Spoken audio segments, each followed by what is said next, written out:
നടിയെ ആക്രമിച്ച കേസിൽ CBI അന്വേഷണം വേണമെന്ന് എന്തിനാണ് ദിലീപ് ഇത്ര വാശി പിടിക്കുന്നത്?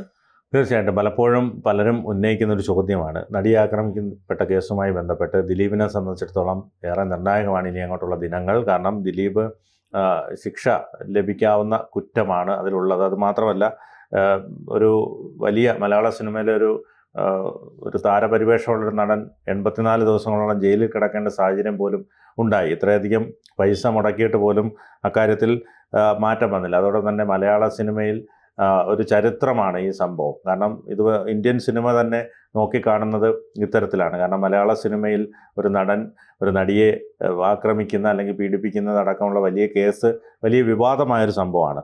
ഏതായാലും CBI അന്വേഷണം വേണമെന്നാവശ്യപ്പെട്ട് ദിലീപ് കേസിലെ 8ാം പ്രതിയായ ദിലീപ് സമർപ്പിച്ച ഹർജി അടുത്തിടെയാണ് ഹൈക്കോടതിയുടെ ഡിവിഷൻ ബെഞ്ച് തള്ളിയത്. സിംഗിൾ ബെഞ്ച് സമാനമായ ആവശ്യം നിരസിച്ചതിനെ തുടർന്നായിരുന്നു ദിലീപ് ഡിവിഷൻ ബെഞ്ചിന് മുമ്പാകെ ഹർജി നൽകിയത്. എന്നാൽ ഡിവിഷൻ ബെഞ്ചും ഈ ആവശ്യം അംഗീകരിക്കാൻ തയ്യാറായില്ല.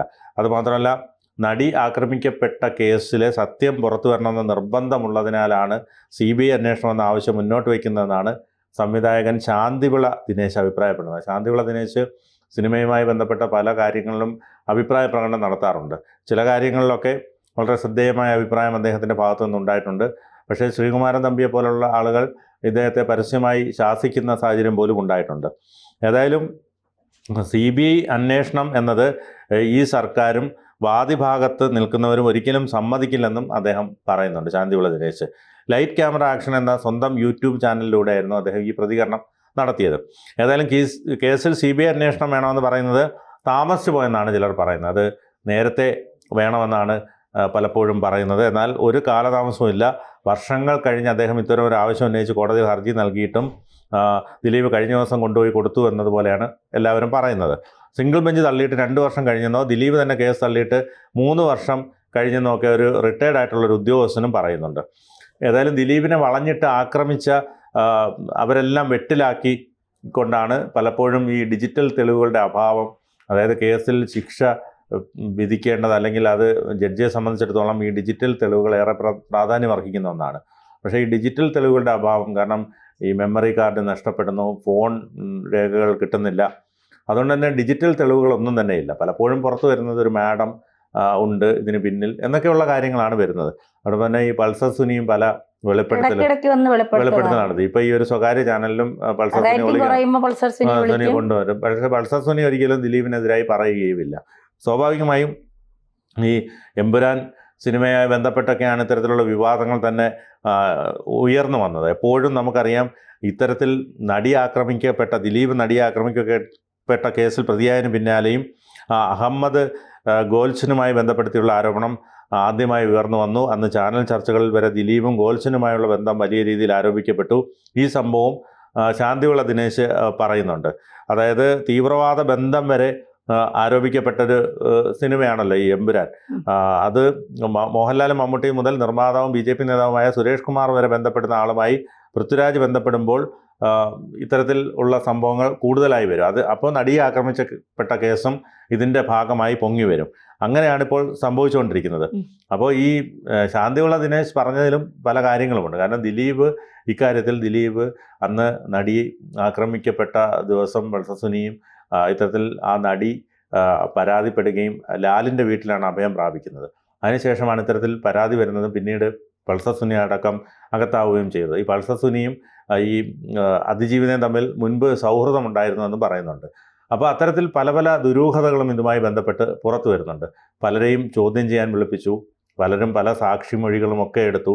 ദിലീപ് ഇതിൻ്റെ പിന്നാലെയാണ്. കാരണം സിനിമ പോലും വിട്ട് ദിലീപ് ഈ നിയമ പോരാട്ടങ്ങളുടെ വഴിയിലൂടെയാണ് മുന്നോട്ട് പോകുന്നത്.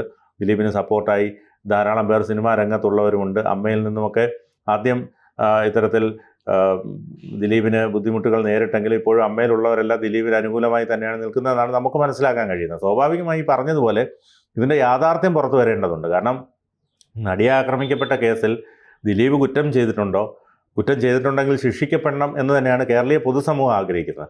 അത് ഒരു സ്ത്രീകൾ അനുഭവിക്കുന്ന ചൂഷണത്തിനെതിരെ അല്ലെങ്കിൽ സ്ത്രീ സമത്വം അതിൽ ഹേമ കമ്മിറ്റി റിപ്പോർട്ട് പോലും വന്നപ്പോഴും അതിലെ ചില ഭാഗങ്ങൾ പൂഴ്ത്തിവെക്കുന്നു. പലപ്പോഴും ഈ സിനിമാ രംഗത്തുമായി ബന്ധപ്പെട്ട് പ്രവർത്തിക്കുന്ന ആളുകളിൽ നിന്നുണ്ടാകുന്ന ദുരനുഭവങ്ങളൊക്കെ വലിയ ആർട്ടിസ്റ്റുകളാണെങ്കിൽ അതെല്ലാം മൂടി വയ്ക്കപ്പെടുന്ന ഒരു സാഹചര്യമാണ്. എപ്പോഴും ഈ ചെറിയ ചെറിയ ആർട്ടിസ്റ്റുകളെ ചുറ്റിപ്പറ്റിയാണ് ആരോപണങ്ങളും ഒക്കെ വരുന്നത്. പല 16 എനിക്ക് കൃത്യ പേജ് അറിയില്ല, അത്രയും പേജുകൾ പൂഴ്ത്തിയിട്ടുണ്ട്.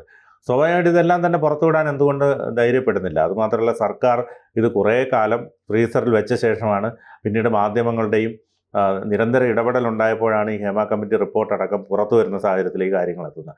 അത് വന്നപ്പോൾ തന്നെ എന്താണ് സംഭവിച്ചത്? എത്ര പേർക്കെതിരെയാണ് ആരോപണങ്ങൾ വന്നുകൊണ്ടിരുന്നത്?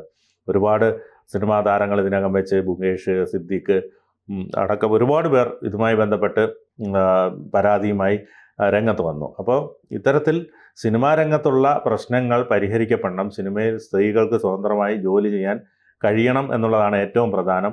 അത് പലപ്പോഴും പകയുടെയും വിദ്വേഷത്തിൻ്റെയും പേരിൽ ആക്രമിക്കപ്പെട്ട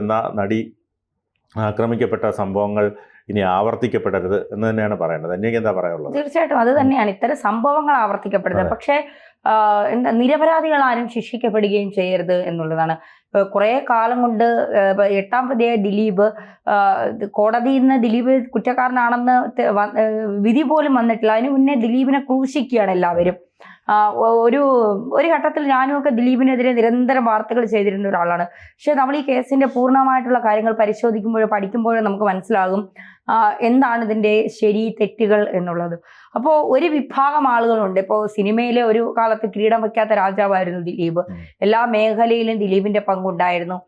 സംവിധാന മേഖലയിലാണെങ്കിലും പ്രൊഡക്ഷൻ മേഖലയിലാണെങ്കിലും നിർമ്മാണ മേഖലയിലാണെങ്കിലും ഒക്കെ ദിലീപിന്റെ ഒരു ഒറ്റയാനെ പോലെ ദിലീപ് ഇങ്ങനെ വാഴ്ന്നുകൊണ്ടിരുന്ന സമയത്ത് ദിലീപിനെ തകർക്കുക എന്ന കുറേ പേരുടെ ലക്ഷ്യം ഉണ്ടായിരുന്നു. ആ ലക്ഷ്യം ഒരു പരിധിവരെ വിജയിച്ചു. കാരണം ജനപ്രിയ നായകൻ എന്ന് പറയുന്ന ദിലീപിന്റെ ഒരു സിനിമകൾ പോലും ഇപ്പൊ വിജയിക്കുന്നില്ല.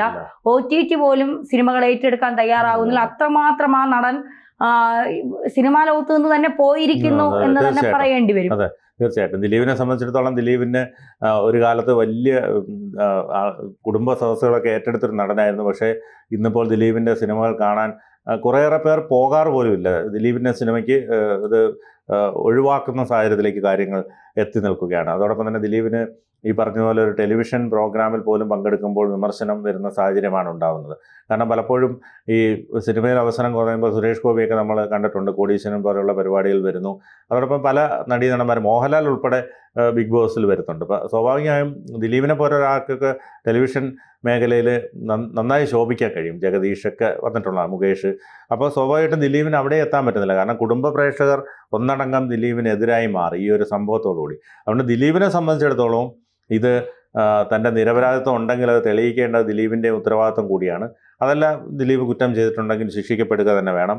ഈ ഹേമ കമ്മിറ്റി റിപ്പോർട്ട് നമ്മൾ പരിശോധിച്ച് കഴിഞ്ഞാൽ രജിസ്റ്റർ ചെയ്ത 35-ലധികം കേസുകൾ എഴുതിത്തള്ളും എന്നാണ് പറയുന്നത്. പരാതിക്കാർ മൊഴി നൽകാത്ത കേസുകൾ തള്ളാനാണ് അന്വേഷണ സംഘത്തിൻ്റെ തീരുമാനം. 35-ലധികം കേസുകളിൽ പരാതിക്കാരായ സിനിമാ പ്രവർത്തകർ മൊഴി നൽകിയിട്ടില്ല. കേസ് എഴുതിത്തള്ളുന്നതുമായി ബന്ധപ്പെട്ട നടപടികൾ പൂർത്തിയാക്കിയ വിവരം ഹൈക്കോടതിയെ അറിയിക്കുമെന്ന് അന്വേഷണ സംഘവും വ്യക്തമാക്കിയിട്ടുണ്ട്. ചുരുക്കി പറഞ്ഞാൽ ഇതിനൊന്നും ഒരു പരിഹാരം ഉണ്ടാകുന്നില്ല എന്നുള്ളതാണ്. ഹേമ കമ്മിറ്റിക്ക് മുന്നിൽ ചലച്ചിത്ര മേഖലയിൽ പരിഹാരം ഇല്ല എന്നുള്ളതല്ല, പിന്നെ പ്രതികരിക്കാനുള്ള ചങ്കുറപ്പില്ലാതെ വരുമ്പോ കുറെ നാൾ കഴിയുമ്പോൾ അയാൾ ഫേമസ് ആവുകയോ അയാൾ സമൂഹത്തിൽ ഒരു നിലയിലെത്തിയോ കഴിയുമ്പോൾ എന്നാ പിന്നെ അവനെതിരെ അന്ന് 5 വർഷം മുമ്പ് എന്നെ അവൻ പീഡിപ്പിച്ചതല്ലോ ഒന്ന് എന്ന് പറഞ്ഞു നോക്കാം. ആ സമയത്ത് നമുക്ക് പറ്റിയില്ലെങ്കിൽ പറ്റൂല എന്ന് പറയുക എന്നുള്ളതാണ്. കോടതി ചോദിച്ചതുപോലെ സിദ്ദിഖിന്റെ കാര്യം വന്നപ്പോ ഫേസ്ബുക്കിൽ ഇടാനുള്ള ധൈര്യം എന്തുകൊണ്ട് തൊട്ടടുത്തുള്ള പോലീസ് സ്റ്റേഷനിൽ പോയി പറയാൻ കാണിച്ചില്ല? അത് തന്നെയാണ് ഇവിടെ ഉള്ളത്. പരാതിക്കൊക്കെ മുമ്പ് ഫേസ്ബുക്കിൽ ഇടാം, സോഷ്യൽ മീഡിയയിൽ ഇടാമെങ്കിൽ എന്തുകൊണ്ട് അപ്പുറത്തെ പോലീസ് സ്റ്റേഷനിൽ ചെന്ന് പരാതി പറയാൻ ഭയക്കുന്നത്? അത്രയും ധൈര്യം കാണിച്ചാൽ മതി തീരാവുന്ന പ്രശ്നങ്ങൾ എല്ലാ മേഖലയിലും. WCC തന്നെ രൂപീകരിച്ചിട്ട് അവസാനം ഇവരൊക്കെ അവരെത്ര സ്ത്രീകൾക്ക് പിന്നെ ഇത് കൊടുക്കുന്നുണ്ട്, നീതി കൊടുക്കുന്നുണ്ട്. അതുകൊണ്ട് ഇതിലൊന്നും അവനവന്റെ കാര്യം അവനവൻ സംസാരിച്ചാൽ തീരാവുന്ന പ്രശ്നങ്ങളേ മാത്രമേ